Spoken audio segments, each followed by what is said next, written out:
Olá, queridos, olá, família, olá, igreja, sejam todos muito bem-vindos ao nosso Tadel, treinamento avançado de líderes. Amém? Como nós estamos aí nesse grande desafio do 29º ano de jejuns e orações de 40 dias, por um avivamento nacional duradouro, e também pela queda desse principado de corrupção na nação brasileira, nós queremos, junto com vocês, recordar 3 personagens da Bíblia que jejuaram 40 dias. Hein? Você já pensou? 3 personagens da Bíblia que jejuaram 40 dias. É uma experiência incrível, é uma experiência sobrenatural, e é certo que na sequência, primeiro foi Moisés, na verdade, depois nós temos a figura de Elias, não é isso mesmo? E depois a figura do nosso Mestre, nosso Senhor, nosso Salvador, Jesus Cristo. Entretanto, nós vamos começar a falar sobre Elias. Por quê, apóstolo? Porque essa passagem bíblica sobre a vida de Elias, se bem que depois de uma grande batalha foi que ele jejuou os 40 dias. Mas a verdade é que ele jejuou os 40 dias.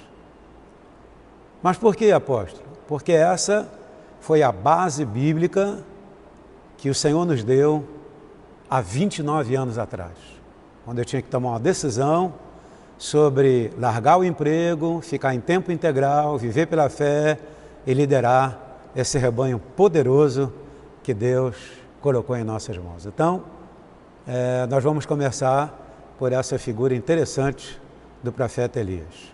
E você vai perceber que esse tempo que Elias viveu é um tempo muito semelhante ao tempo que nós estamos vivendo, inclusive na nação brasileira. E eu vou te explicar por quê. Porque naquela época, o Elias, ele estava percebendo que a fé do povo de Deus, ela estava se esvaindo. Elias estava percebendo que o povo já estava com a tendência de adorar Baal. E Baal, você sabe muito bem, é a figura dos espíritos malignos, espírito das trevas, traduzindo Beelzebul, o diabo. E Elias, sintonizado com o céu, ele precisava fazer alguma coisa. No meio dessa história toda, nós temos essa personagem Jezabel, que era uma prostituta, uma mulher que se tornou a porta para que Satanás entrasse na herança de Deus, no povo de Deus, no meio do povo de Deus, tocasse o governo daquela nação, liderada pelo rei Acabe, e uma grande perseguição desencadeou-se, inclusive perseguindo os profetas da época e matando os profetas da época. Então, por aí já dá para você ter uma noção do tempo que o profeta Elias viveu. Um tempo difícil, um tempo muito complicado e muito semelhante à situação da nação brasileira. Muito interesse em jogo, muita disputa, e a Bíblia relata que a cada dia um profeta era morto, um profeta era assassinado.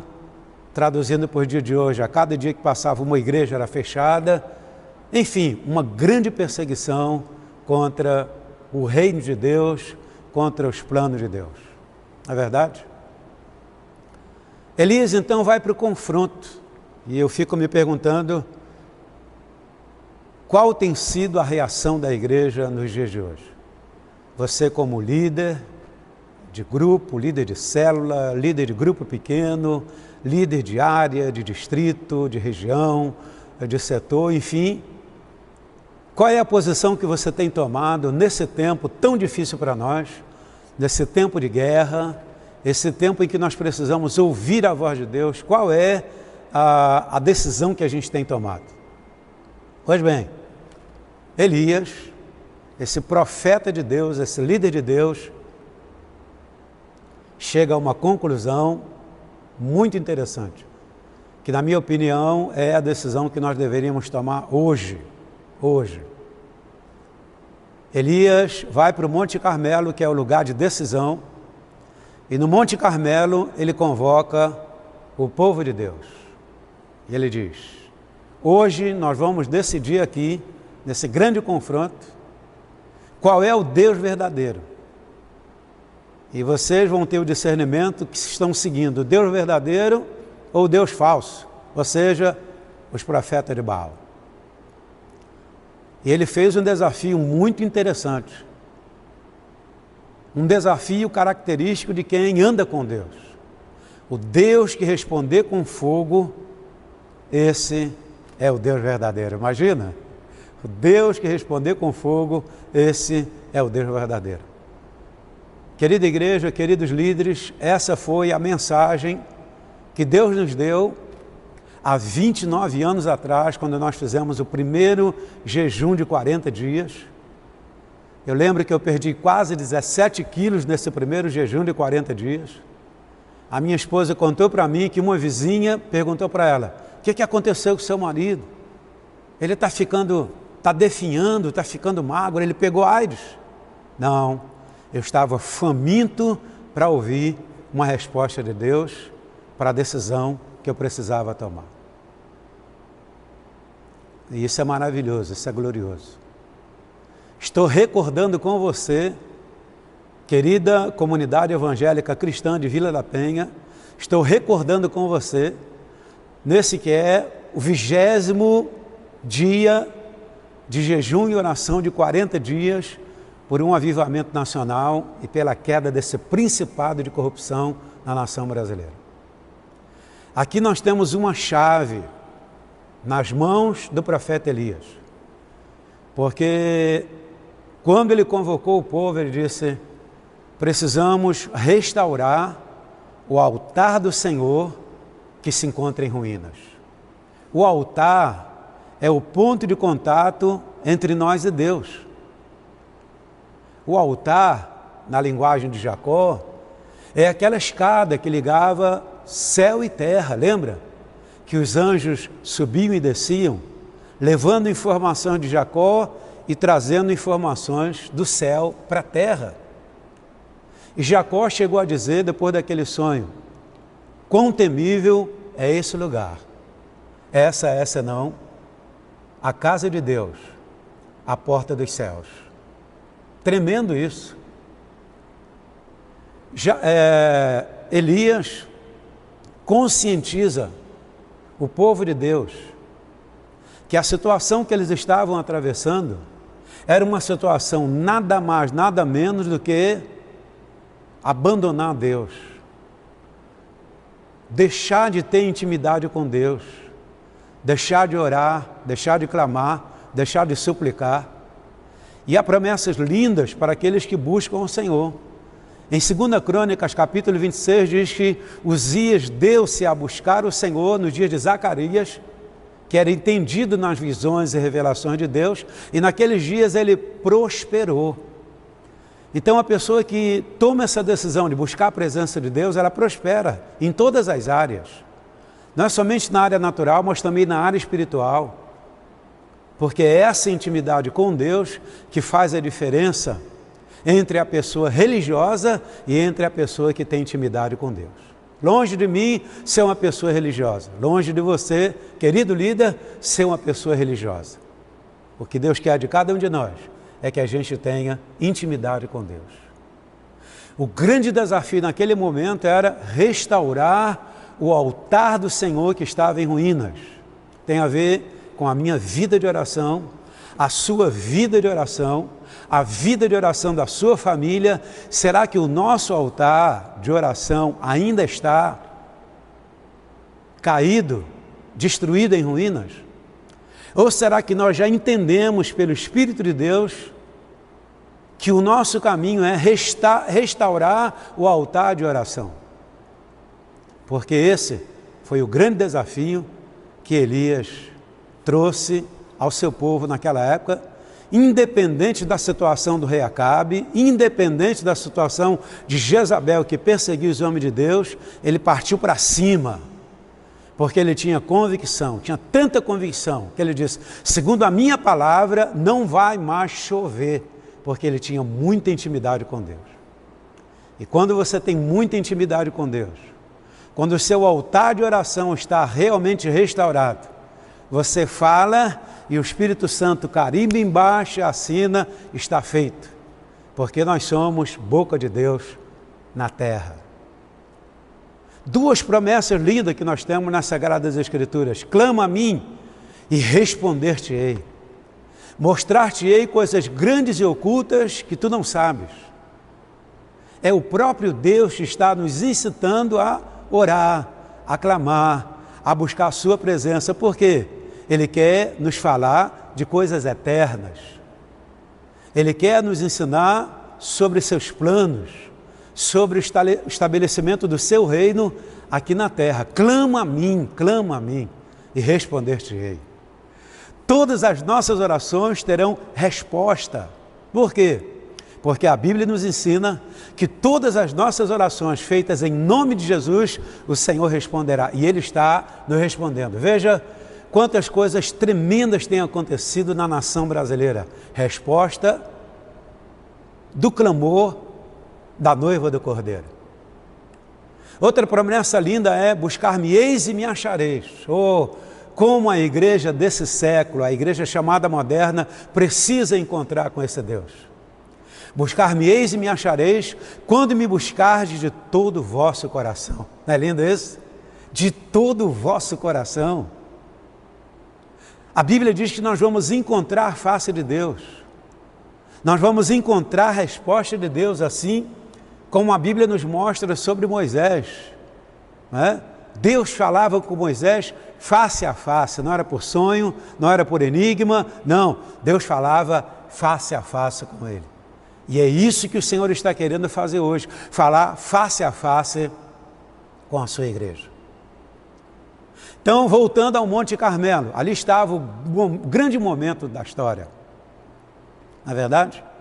Momento de decisão, momento de confronto, momento de guerrear contra os profetas de Baal, momento de guerrear contra a força satânica, momento de declarar quem era o verdadeiro Deus, quem é que reina, Senhor dos senhores, Senhor dos exércitos, o nosso Senhor e o nosso Salvador Jesus Cristo, onde a Bíblia diz que Deus lhe deu toda a autoridade nos céus e na terra. Jesus Cristo é o nosso general, aquele que vai adiante de nós.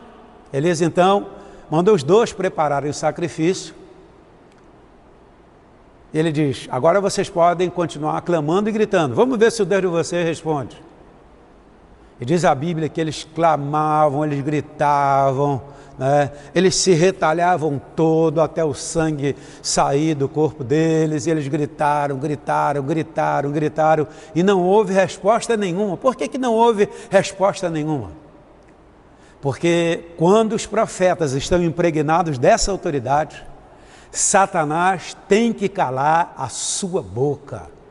O inimigo não tem mais o que dizer a uma igreja que tem toda a autoridade.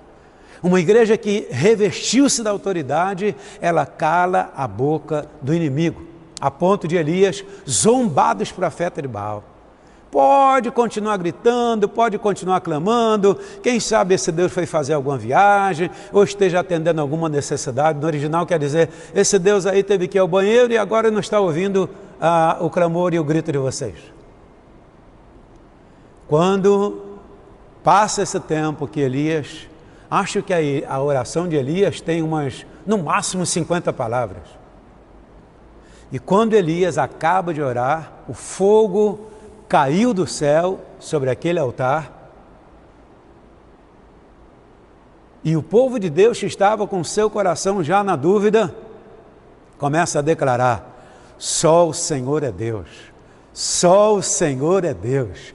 Só o Senhor é Deus. Só o Senhor é Deus. Elias fala, agora peguem suas espadas e partam para cima dos profetas de Baal. E foi uma batalha tremenda, tremenda, onde o profeta Elias leva o povo de Deus a ter uma vitória espetacular naquela época, naquele tempo, sobre os profetas de Baal. É isso que nós andamos perseguindo ao longo desses 29 anos. Onde está o Deus de Elias? Onde estão os Elias de Deus? Prezados líderes, em nome do Senhor Jesus, nesse treinamento avançado de líderes, eu quero lhes dizer que essa autoridade está disponível para você, desde que você restaure o altar de oração que estava em ruínas, porque fazem 29 anos que nós temos ensinado a vocês como restaurarem o altar do Senhor. Amém? A marca da presença de Deus foi o fogo caindo sobre aquele altar. Lembra quando o Joe Ego esteve aqui, que ele pregou a mesma palavra, a mesma mensagem, a mesma ministração? Então, nessa primeira parte, sobre Elias, o homem que depois dessa experiência tremenda, ao ter que guerrear contra Jezabel, ele foge, mas o Senhor diz, com essa comida, é a última refeição, você vai caminhar 40 dias e 40 noites. E ele parte para o jejum de 40 dias, porque havia uma necessidade de agora ele confrontar a Jezabel. Uma pena que ele desistiu dessa trilha, mas o povo de Deus hoje, a igreja de Deus hoje, não vai desanimar dessa trilha e nós vamos em frente, até que a maldita Jezabel seja dizimada na nação brasileira. Entendeu? Então, vamos orar em nome do Senhor Jesus e vamos declarar essa poderosa vitória, essa grande conquista, através de nossos líderes. Vocês são os nossos heróis. Amém? Vocês estão com a grande responsabilidade de fazer valer a palavra de Deus em nós. Vamos, pois, em busca da restauração do altar. Essa foi a base bíblica que Deus nos deu há 29 anos atrás. Elias e o grande confronto com Acabe e Jezabel. Deus nos abençoe, Deus nos guarde, em nome de Jesus. Quero lembrar para você aqui, nesse intervalo, que nesse próximo domingo, você deve preparar o seu óleo, né? Porque nesse próximo domingo é o culto da família. E nós temos uma linda estratégia para você, prepare o óleo, tá? Tem uma linda estratégia para você no próximo domingo, no culto online, tá bom? Fique aí nessa expectativa.